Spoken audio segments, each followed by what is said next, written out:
que je suis dans ma démarche beaucoup moins avancée, je vais beaucoup moins loin que M. Chomsky, c'est-à-dire que j'avoue n'être pas capable de définir, ni à plus forte raison de proposer un modèle de fonctionnement social idéal pour notre société scientifique ou technologique. En revanche, une des tâches qui me paraît urgente, immédiate, avant même toute autre chose, c'est celle-ci. On a l'habitude, du moins dans notre société européenne, de considérer que le pouvoir, il est localisé entre les mains du gouvernement et il s'exerce par un certain nombre d'institutions bien particulières qui sont l'administration, en France on appelle ça préfectorale, enfin je ne sais pas comment on dit ailleurs, l'administration, la police, l'armée. On sait que toutes ces institutions-là sont faites pour transmettre les ordres, les faire appliquer et punir les gens qui n'obéissent pas.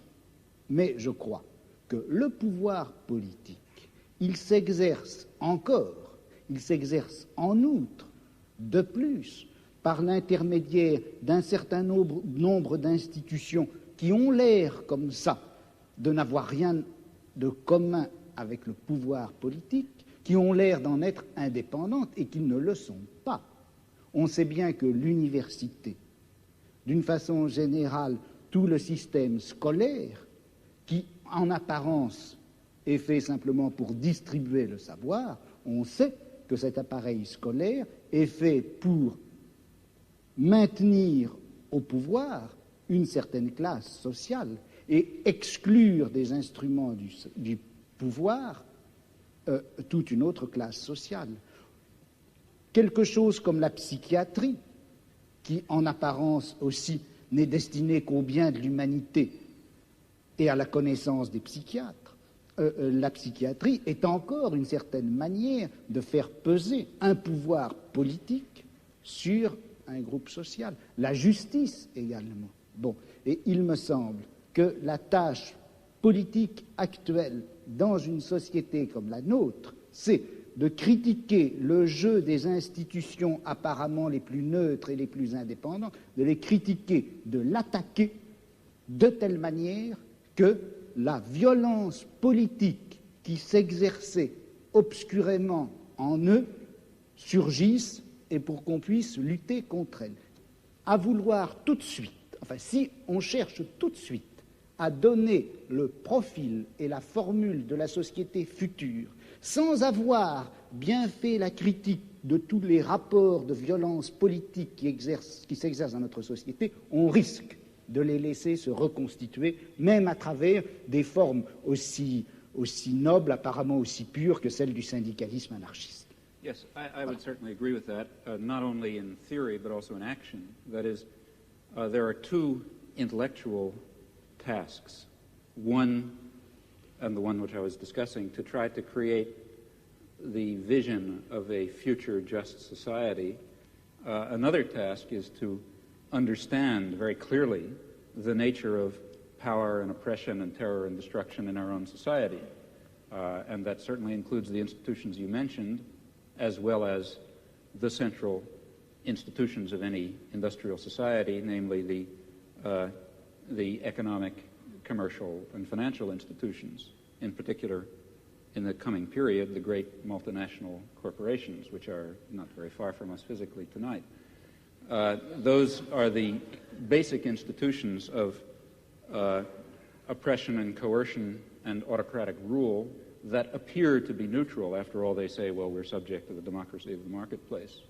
Still, I think it would be a great shame to lose or to put aside entirely the somewhat more abstract and philosophical, if you like, task of trying to draw the connections between a concept of human nature that gives full scope to freedom and dignity and creativity and other fundamental human characteristics, and relates that to some notion of social structure in which those properties could be realized, in which meaningful human life could take place.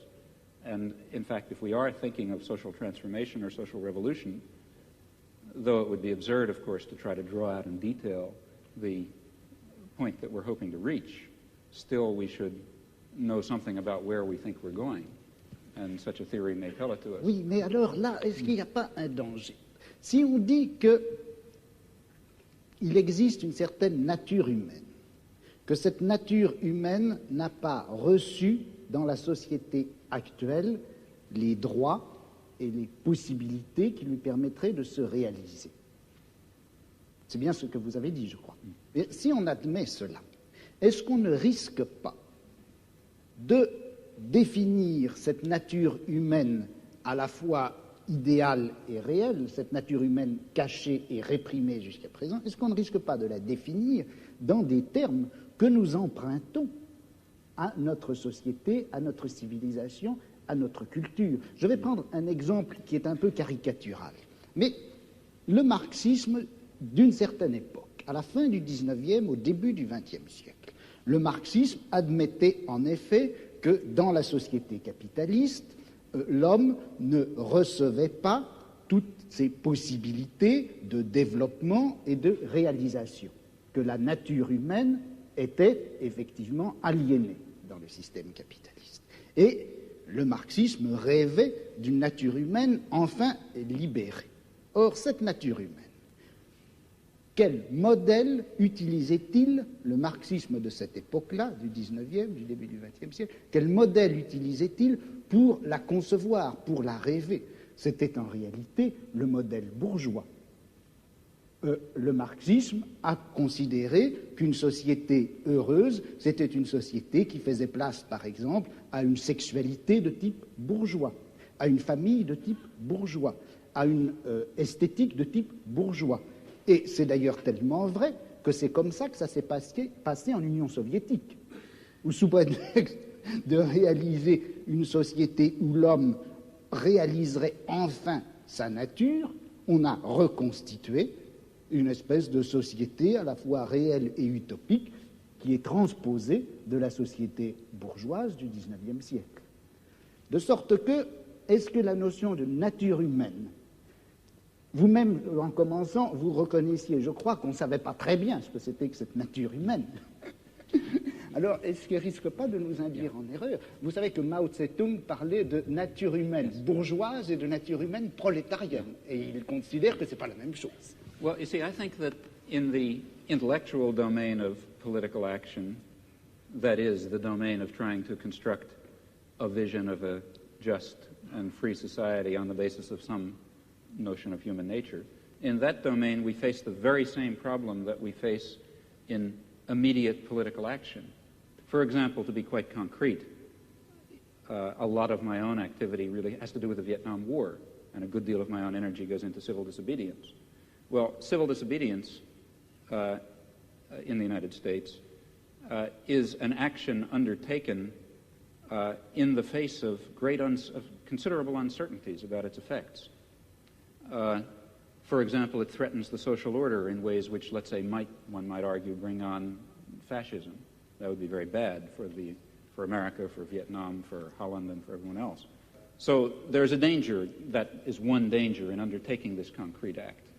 On the other hand, there's a great danger in not undertaking it. Namely, if you don't undertake it, the society of Indochina will be torn to shreds by American power. And in the face of those uncertainties, one has to choose a course of action. Well, similarly, in the intellectual domain, one is faced with the uncertainties that you correctly pose. Our concept of human nature is certainly limited, partial, socially conditioned, constrained by our own character defects and the limitations of the intellectual culture in which we exist. Yet at the same time, it's of critical importance that we have some direction, that we know what impossible goals we're trying to achieve if we hope to achieve some of the possible goals. And that means that we have to be bold enough to speculate and create social theories on the basis of partial knowledge while remaining very open to the strong possibility, in fact overwhelming probability, that at least in some respects we're very far off the mark.